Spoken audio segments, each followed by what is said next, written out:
آقا یه دونه از اون 1,000,000 خونه رو میخوام. هر واحد 4,999,000,000 تومن. خوبه، میخوام. کارت بکش. ببین خونه تکمیله ها، فقط کلید پریز نداره که با خاطر آزادی بیان گذاشتیم به انتخاب خریدار. مهم نی؟ نه بابا، با هزینه خودم میذارم اونا رو. به به سلامتی مبارکه. فقط در و پنجرش هم گذاشتیم به انتخاب خریدار که خودشون بندازن و ما نندازیم.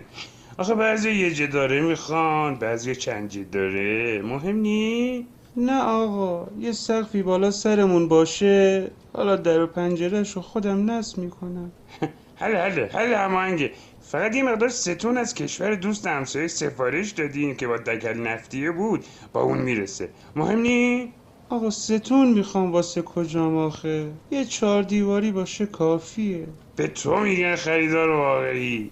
فقط سر تعویض این خادمین نظام هنوز مجوز دستمون ندادن تا ما یه چیزی دستت بدیم. مهم نی؟ نه اشکال نداره، فقط آفتابگیر باشه. خیال تخت داشت. حالا کجا هست؟